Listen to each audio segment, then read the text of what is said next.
हमारे रहते आप बेरोजगार क्यों हैं? सरकारी नौकरी की सबसे अच्छी तैयारी, सबसे अच्छे अध्यापक, सबसे कम फीस, हरियाणा का नंबर 1 कोचिंग सेंटर ICS। नमस्कार, मैं हूं प्रमोद और आप देखना शुरू कर चुके हैं दी-सड़कनामा.com। इस वक्त मैं मौजूद हूं गुसाईयाना गांव में और ये बॉर्डर पे लगता हुआ गांव है। आगे राजस्थान की सीमा लगती है इस गांव में और मैं इस गांव के बस स्टैंड पे मौजूद हूं। बड़ा चमचमाता हुआ ये बस स्टैंड है और चूँकि इस गांव में एक ख़ास बात ये है कि इस गांव जिस तरफ गांव है उसकी रोड की दूसरी साइड है वो सरकारी स्कूल बना हुआ है और यहाँ के जो सरपंच हैं विनोद कुमार, उन्होंने इस गांव के जो स्कूल में पढ़ने वाले जो बच्चे हैं उनके लिए अंडर ब्रिज है वो बनाया है, अंडरपास जिसको कह सकते हैं, क्योंकि रोड जब बच्चे क्रॉस करते हैं तो दुर्घटना का खतरा है वो बहुत ज़्यादा बढ़ जाता है, क्योंकि लगातार इस रोड पे जो है वाहन है वो गुजरते रहते हैं। तो बच्चे हैं, तमाम स्कूल के स्टूडेंट्स हैं, वो इस अंडरपास से है वो दूसरी साइड है जो क्रॉस कर से, यानी कि रोड का खतरा है उनका बिल्कुल ख़त्म हो गया है। किस तरह से नया बस स्टैंड है वो बनाया गया है। और जैसा कि आप सब लोग जानते हैं कि हाल ही में जो है एलनाबाद विधानसभा चुनाव की घोषणा है वो हो चुकी है। उपचुनाव होगा यहाँ पे 30 अक्टूबर को वोट डाले जाएंगे और मैं कैमरा सहयोगी से कहूँगा कि अंडरपास की भी तस्वीर है वो नज़दीक से जाकर के दिखाए। उससे पहले जो है हम गाँव के सरपंच विनोद से बातचीत करेंगे। सर, बहुत बहुत स्वागत आपका।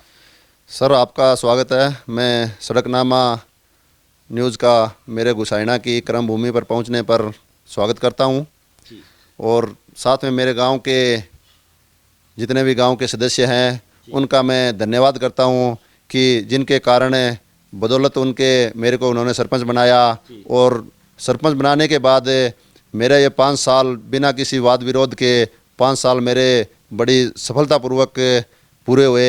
इसके लिए मैं मेरे गांव गुसाईना के वासियों का तहे दिल से धन्यवाद देता हूं। और इसके साथ ही जैसे आपने बताया भी, ये मेरा गांव गुसाईयाना जो है राजस्थान की सीमा के पास सटा हुआ गांव है। ये हरियाणा का लास्ट गांव है, इसे आगे राजस्थान शुरू हो जाता है। यहाँ पानी की टेल लगती है, पानी लास्ट में पहुँचता है। बस है वो लास्ट में पहुँचती है, यहाँ से भी वापस बस गुजरती है।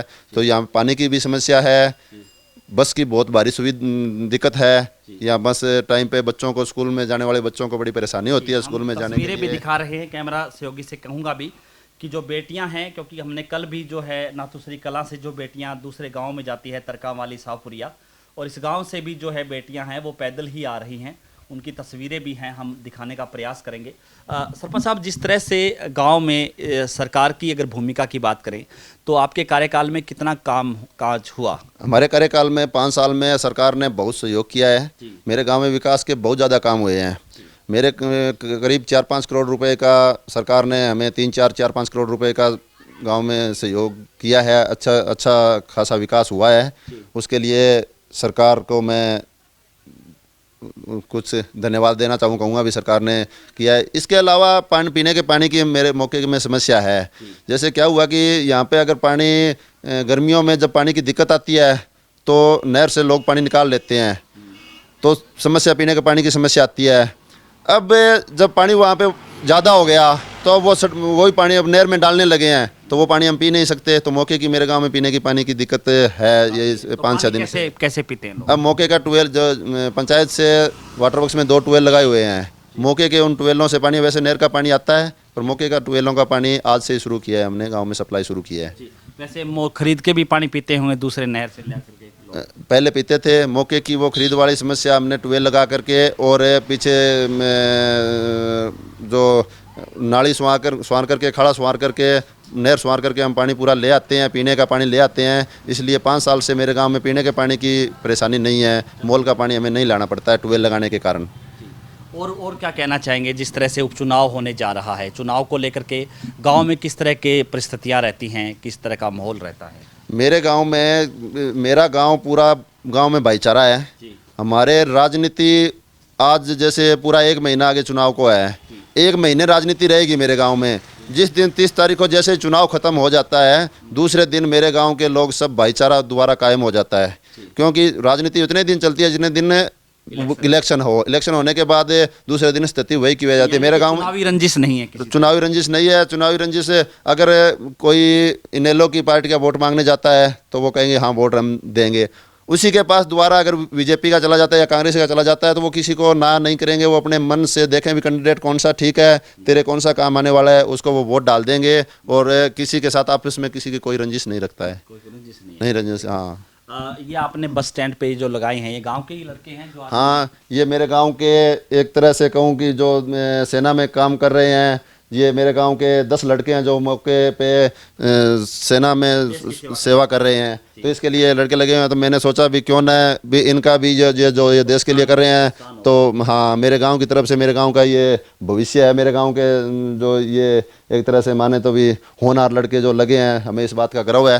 तो इनकी तस्वीर लगाई बाकी कितने के लोग हैं वो जॉब में हैं, नौकरियों में कितने के लोग हैं आपके गाँव? करीब ये 10-12 लड़के, 10 लड़के सेवा कर रहे हैं सेना में, आर्मी में, चाहे फौज में।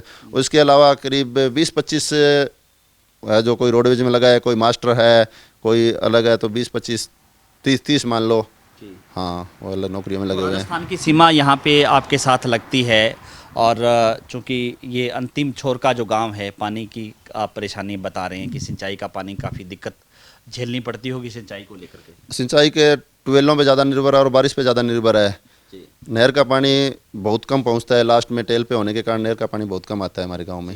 हाँ, तो मुख्यमंत्री ने जिस तरह से घोषणा की कि मंगाला डायरेक्ट खरीफ चैनल है उसको जो है उसका विस्तार किया जाए, मल्लिका रैली में भी हुई, उसके बाद एलनाबाद में भी इस बात की चर्चा हुई।